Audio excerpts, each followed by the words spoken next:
कि सारे देशों में अब अजीब सी घटनाएं होने लगे हैं, जैसे कभी बर्ड्स का इंसानों पर हमला करना और उनका बेहोश हो जाना। तभी हमें स्पेस में एक स्पेस शटल को दिखाया जाता है जो पृथ्वी पर लैंड कर ही रहा होता है, लेकिन वो भी इन्हीं घटनाओं में से एक का शिकार हो जाता है। उसके नेविगेशन सिस्टम में गड़बड़ी होने के कारण वो अपने राइट कोऑर्डिनेट से बहुत दूर लॉस एंजलिस के बीचों बीच लैंड करने वाला है। उसमें मौजूद मेजर रेबेका उस स्पेस शटल एंडेवर को एक नदी पर उतारने का फैसला करती है। उसका सीनियर रॉबर्ट तो हार ही मान जाता है कि अब कुछ नहीं हो सकता है, लेकिन फिर भी रेबेका उस स्पेस शटल को आसानी से उस नदी पर उतार देती है। उधर जोशुआ को भी इन सभी घटनाओं के बारे में पता चल चुका होता है। वो अपने साथियों से पृथ्वी का एक 3D मॉडल बनाने के लिए बोलता है और आसपास में हो रही सभी अजीब घटनाओं पर नजर रखने के लिए कहता है। लेकिन जब जोशुआ अपने बनाए 3D मॉडल को एनालाइज करता है तो उसे देखकर उसे अपनी आंखों पर विश्वास ही नहीं होता है। जोशुआ को उस मॉडल में इस दुनिया का अंत दिखाई देता है। वो समझ जाता है कि ये बर्ड माइग्रेशन और नेविगेशन में प्रॉब्लम होना, ये सारी घटनाएं आपस में जुड़ी हुई है। इसीलिए वो तुरंत फेमस अर्थ स्पेशलिस्ट डॉक्टर कॉनराड जिम्स्की से मिलकर अपनी खोज के बारे में उन्हें बताता है और जोशुआ की रिसर्च को देखकर जिम्स्की के होश उड़ जाते हैं। वो तुरंत ही एक मीटिंग करता है जिसमें यूएस के सभी साइंटिस्ट और सभी बड़े ऑफिसर्स होते हैं। जोशुआ इस मीटिंग को लीड करता है क्योंकि दुनिया के अंत की खोज उसने की थी और अब वो वहाँ बैठे सभी ऑफिसर्स को बताता है कि हम सब 1 साल में मरने वाले हैं, जिसे सुनकर उस मीटिंग में मौजूद सभी लोग हैरान हो जाते हैं। लेकिन जोशुआ बहुत अच्छे से उनको एक्सप्लेन करके समझाता है कि पृथ्वी के अंदर 2 कोर होती है, एक आउटर कोर और दूसरी इनर कोर, जो कि लोहे का एक मजबूत हिस्सा है, जिसके बाहर एक आउटर कोर होती है जो एक लिक्विड है और ये लिक्विड लगातार एक दिशा में घूम रहा है। ये खौलता हुआ लिक्विड हजारों लाखों टन धातुओं को 1000 किलोमीटर प्रति घंटे की रफ्तार से घुमा रहा है और इन्हीं धातुओं के घूमने की वजह से इलेक्ट्रोमैग्नेटिक फील्ड्स बनती है। ये धातु एक इंजन की तरह काम करता है जो इन्हीं इलेक्ट्रोमैग्नेटिक फील्ड्स को बनाता है, जो अब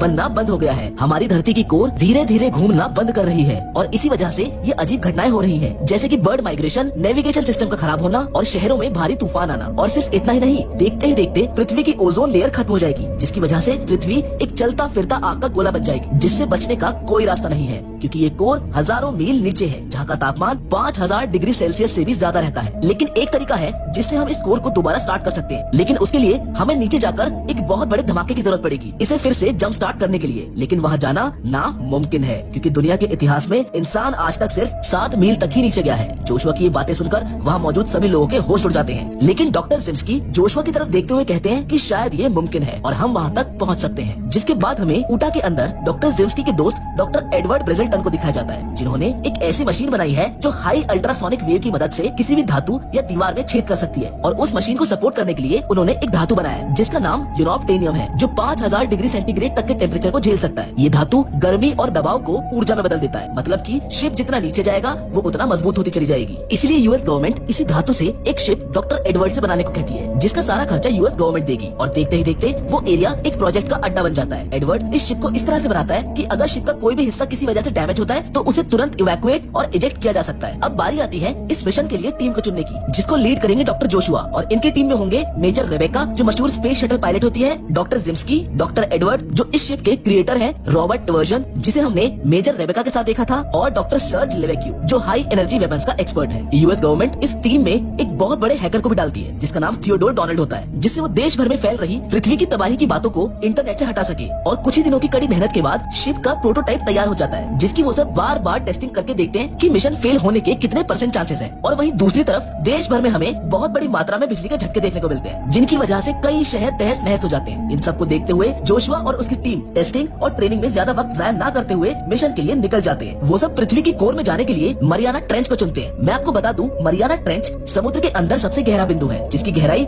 लगभग 11000 मीटर के आसपास है। इसका अंदाजा आप इस बात से लगा सकते हैं कि मरियाना ट्रेंच के अंदर पूरा का पूरा माउंट एवरेस्ट समा सकता है। उधर वो सब जैसे ही अपने शिप को पानी में उतारते हैं, उन्हें एक अलग ही अनुभव महसूस होता है। जिधर शिप के चारों ओर व्हेल और डॉल्फिन घूम रही होती है, क्योंकि शिप एक सोनार वेव भेज रही होती है। लेकिन अचानक उनका शिप एक बवंडर में फंस जाता है, क्योंकि शिप यूरोप्टेनियम धातु से बना होता है जो टेम्परेचर और दबाव से मजबूत होती है। लेकिन वो इस बवंडर में टूटने लगती है और जैसे तैसे करके इवर्जन सोनिक वेव्स की मदद से धरती की परत में छेद करके उसमें शिप को घुसा देता है। और जोश के बनाए हुए नेविगेशन सिस्टम की मदद से वो सब धरती की मेंटल लेयर में एंट्री कर जाते हैं, जो काफी पतली होती है। 12 घंटे का इंतजार करने के बाद जोशुआ का नेविगेशन सोनार सिस्टम काले काले डॉट्स को स्पॉट करता है और किसी को भी कुछ समझ नहीं आता है कि ये क्या है, जिस पर जोशुआ उनको बताता है कि ये एक खाली और खोखली जगह है और वो सब उस खोखली लेयर में से होकर एक ऐसी जगह पर गिरते हैं जो पूरी तरह से क्रिस्टल की बनी होती है। लेकिन शिप के अचानक से गिरने की वजह से उनके शिप में पीछे की ओर एक बड़ा सा क्रिस्टल घुस जाता है, जिसे ठीक करने के लिए उनमें से कुछ लोगों को बाहर इम्पेलर हिस्से से होते हुए जाना पड़ेगा, जो इस वक्त शिप का सबसे गर्म हिस्सा है। मजे की बात तो ये ये है कि इस शिप में प्रोपेलर्स को इस्तेमाल ना करके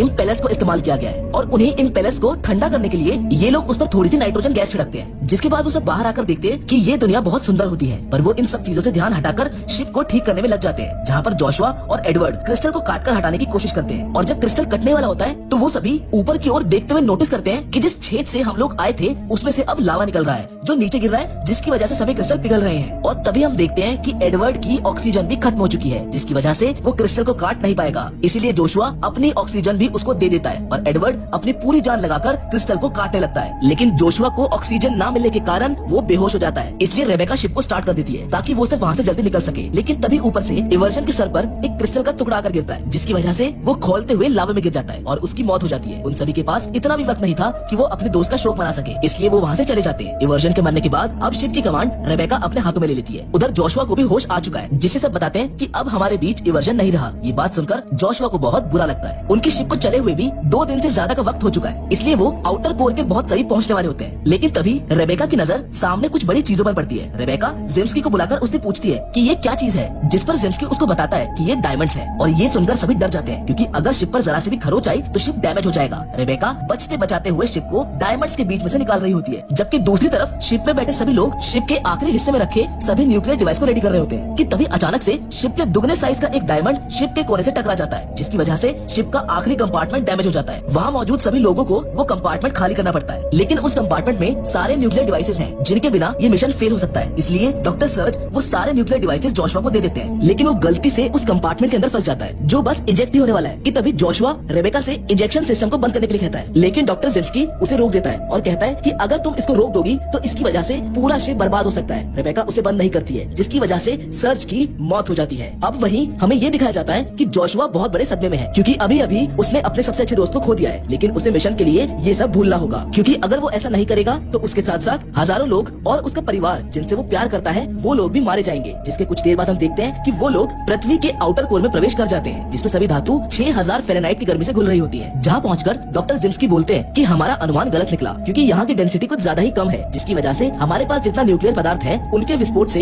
इतनी बड़ी शॉकवेव पैदा नहीं होगी जिससे धरती को झटका लग सके और इसका कोर दोबारा से किक स्टार्ट हो जाए। जहाँ डॉक्टर जेम्स्की ये भी कहते हैं कि हमारा यहाँ पर आना एक फेलियर है, हमें अब वापस चलकर प्लान बी को अपनाना चाहिए। डॉक्टर जेम्स्की की बात सुनकर सब सोचने लगते हैं कि आखिर ये प्लान बी है क्या। जहाँ जेम्स्की अपनी रेड फाइल निकालकर उन्हें बताते हैं कि कुछ समय पहले यूएस मिलिट्री को ये भनक लगी थी कि किसी दूसरे देश के पास ऐसी टेक्नोलॉजी है जिसकी मदद से हम कहीं भी भूकंप पैदा कर सकते हैं। इसलिए कर्नल थॉमस पर्सेल ने जेम्स्की की निगरानी में जवाबी हमले के लिए उनसे भी ज्यादा खतरनाक हथियार बनाया, जिसका नाम उन्होंने डेस्टिनी रखा था, जिसकी मदद से हम हाई इलेक्ट्रोमैग्नेटिक पल्स को सीधा धरती के अंदर फेंक सकते हैं। जिसे सुनकर जोशुआ और सारे लोग अब समझ जाते हैं कि धरती के इस विनाश के पीछे डेस्टिनी और यूएस गवर्नमेंट का ही हाथ है। जिधर जेम्स्की एक और सुझाव देता है कि हमें एक बार फिर से डेस्टिनी को चलाकर देखना चाहिए, जिसकी वजह से फिर से इलेक्ट्रोमैग्नेटिक पल्स क्रिएट होगी और शायद धरती का कोर फिर से घूमने लग जाएगा। लेकिन जोशुआ उन्हें साफ मना कर देता है कि अगर हमने ऐसा किया तो इससे पूरी पृथ्वी एक बार में ही तबाह हो जाएगी। वहीं दूसरी तरफ ये सारी बातें जनरल भी सुन रहे होते हैं, जिसके अगले ही सीन में हम देखते हैं कि पृथ्वी की ओजोन लेयर खत्म हो चुकी है, जिसकी वजह से सूरज की सीधी किरणें धरती पर गिरती हैं, जिस कारण से बड़े बड़े ब्रिज पिघलने लगते हैं। इस तबाही को देखकर अब जनरल डेस्टिनी को दोबारा से स्टार्ट करने की सोच लेते हैं, लेकिन जोशुआ अपने एक दोस्त से संपर्क करता है और कहता है कि तुम्हें किसी भी हालत में डेस्टिनी को रोकना पड़ेगा, अब इस दुनिया का फ्यूचर तुम्हारे हाथ में है। वहीं दूसरी तरफ एडवर्ड और जोशुआ इस कोर को घुमाने का कोई तीसरा प्लान ढूंढ रहे होते हैं कि तभी जेम्स्की उन्हें बताता है कि अगर हम सारे न्यूक्लियर बॉम्ब्स को अलग अलग चारों तरफ रखकर उन्हें एक साथ फोड़े तो एक बहुत बड़ी शॉकवेव क्रिएट होगी, जिससे पृथ्वी को एक जोर का झटका लगेगा, जिसकी मदद से पृथ्वी को पुनः किक स्टार्ट किया जा सकता है। पर इसके लिए उन्हें न्यूक्लियर डिवाइसेस को हर एक कंपार्टमेंट में रखना होगा और उन्हें मैनुअली इजेक्ट करना होगा। पर सिस्टम कंपार्टमेंट को अपने आप इजेक्ट करता है, इसलिए हमें सिस्टम को मैनुअली सेट करना होगा, जिसके लिए हमें इम्पेलर सेक्शन में जाना होगा, जिसका तापमान अब 8000 डिग्री सेल्सियस के आसपास है। और इस बार हमारे पास नाइट्रोजन भी नहीं है, जहाँ एडवर्ड अपना दिल मजबूत करके इस दुनिया के लिए अपनी जान देने को तैयार हो जाता है। और वो जैसे ही इम्पेलर सेक्शन में कदम रखता है, वहाँ का तापमान इतना ज्यादा होता है कि उसके हाथ का लोहे का औजार भी पिघलकर गिर जाता है। उसके जूते भी अब पिघलने लगते हैं, लेकिन एडवर्ड अपनी जान की बाजी लगाकर सिस्टम को मैनुअल कर देता है। जहाँ दूसरी ओर मिलिट्री वाले डेस्टिनी को शुरू करने वाले होते हैं, लेकिन रैट अपनी पूरी कोशिश में लगा होता है और आखिर में जैसे ही जनरल उसे ऑन करने वाला होता है, तभी रैट उनके सिस्टम में घुसकर उनके सारे एक्सेस को छीन लेता है और डेस्टिनी की पावर कट कर देता है। जहाँ अगले सीन में हमें दिखाया जाता है कि जोशुआ और जेम्स्की का